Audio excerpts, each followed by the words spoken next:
que você vai ouvir neste vídeo talvez seja a denúncia mais grave já feita contra o judiciário brasileiro. E não, isso não é teoria da conspiração, não é desinformação, não é boato de rede social. Isso está documentado com nomes, datas, prints, decisões, planilhas e mensagens de WhatsApp. E foi revelado por uma investigação corajosa conduzida pelos jornalistas David Aga e Lee Vieira, publicada pela plataforma Public e pela organização Civilization Works. E o que essa investigação mostra é simplesmente brutal. O Brasil sofreu sim um golpe de Estado, mas não com tanques nas ruas ou militares no poder. O golpe foi dado de dentro do Supremo Tribunal Federal e do Tribunal Superior Eleitoral, com o silêncio ensurdecedor da imprensa, com a cumplicidade do governo e com os aplausos de quem deveria denunciar. Agora, com provas, podemos dizer, os réus do 8 de janeiro foram vítimas de uma perseguição política sistemática. Em 8 de janeiro de 2023, manifestantes invadiram os prédios dos três poderes em Brasília. Houve vandalismo? Sim. Foi um golpe de Estado armado? Não. A maioria dos manifestantes era pacífica. Muitos chegaram depois dos atos. Alguns estavam ali para orar, vender bandeiras ou apenas protestar. O que veio depois foi a resposta mais desproporcional e arbitrária da história recente do nosso país. Prisões em massa, idosos, mães com filhos pequenos, gente sem antecedentes criminais. Todos jogados no mesmo balaio, rotulados como golpistas e terroristas. E quem comandava tudo de seu gabinete era Alexandre de Moraes, ministro do Supremo Tribunal e, na época, também presidente do Tribunal Superior Eleitoral. Um homem com um poder total, investigador, promotor e juiz da causa. O que ninguém sabia, ou pelo menos fingia não saber, e agora foi revelado pelos arquivos do 8 de janeiro, é que Moraes operava nos bastidores uma força-tarefa clandestina, secreta e inconstitucional, digna dos regimes soviéticos. Essa força-tarefa funcionava dentro do Tribunal Superior Eleitoral, mas tratava de casos criminais, o que é ilegal. E operava da seguinte maneira: eles vasculhavam as redes sociais dos manifestantes, classificava cada um com uma certidão digital, e com base nessas certidões, eles decidiam quem ficava preso e quem seria solto. Não importava se a pessoa tinha quebrado algo, ou se ela não tinha cometido crime, ou se tinha vendido algodão doce, se ela estava ali para vender bandeira, nada disso interessava. O que interessava era o que ela postava, curtia ou comentava nas redes. Postou que Lula é corrupto? Positivo. Usou verde e amarelo? Positivo.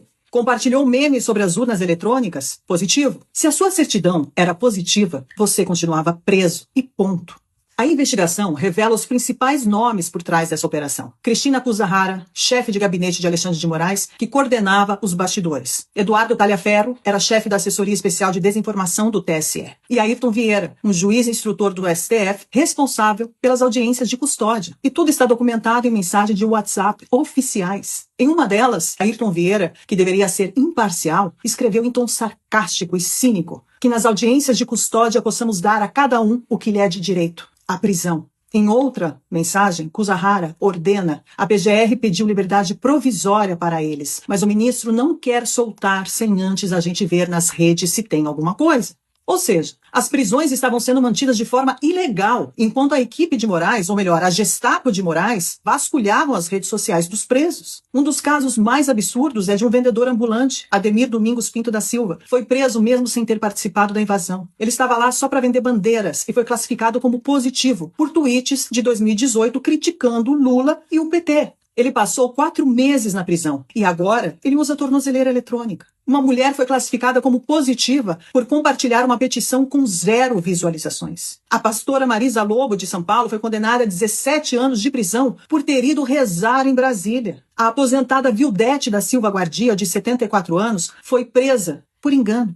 Depois de 21 dias e um sangramento intestinal, ela foi libertada. Os dados ilegais e o sistema paralelo para identificar os manifestantes, a equipe de Moraes acessou bancos de dados sigilosos, e esse é o ponto gravíssimo. Ele acessou a GestBio, que é a biometria facial e impressões digitais de todos os eleitores do Brasil. Ele acionou a Receita Federal, ele acionou a RENAC, que é o cadastro de motoristas, tudo isso sem ordem judicial. Esses dados foram cruzados com postagens e redes sociais para montar dossiês secretos. Foram emitidas 1.398 certidões. Quem tinha certidão positiva, mesmo sem ter cometido crime, continuava preso. Através dessa denúncia, juristas de peso se manifestaram. Marco Aurélio de Mello, o ex-ministro do STF, disse que essas são penas de assassinos e não de manifestantes. O especialista em liberdade de expressão, André Marcília, escreveu que o mesmo órgão que julga está produzindo as provas, e isso é autoritarismo. Ives Gandra Martins, grande jurista, disse que Moraes criou uma força de repressão que a Constituição jamais previu.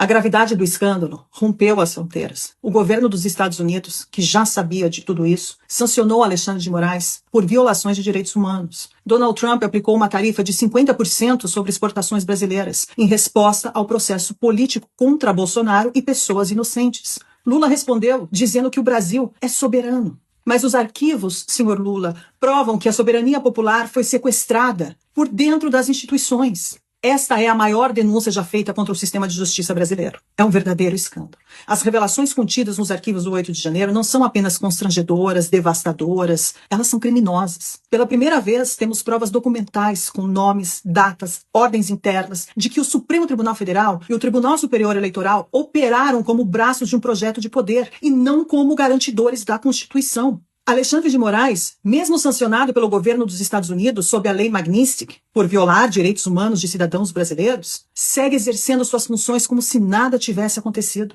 Não pediu afastamento, não foi investigado, não se explicou à nação. Pelo contrário, ele respondeu às denúncias com ainda mais autoritarismo. No dia seguinte, as manifestações massivas que tomaram as ruas do Brasil em dezenas de cidades, denunciando a escalada da censura, da repressão e do arbítrio judicial, Moraes decretou prisão domiciliar contra Jair Bolsonaro, sem novo fato, sem crime em flagrante, sem justificativa que se sustente à luz do direito. A reação imediata de um togado acuado não foi argumentar com provas, foi calar com tornozeleiras eletrônicas todos os seus opositores políticos. O verdadeiro golpe de Estado no Brasil não partiu das ruas, partiu dos gabinetes blindados das mais altas cortes da República. Um golpe sem armas, mas com algoritmos, sem tanques, mas com biometria facial, planilhas e hashtags invadidas e manipuladas. Um golpe que substituiu o devido processo legal por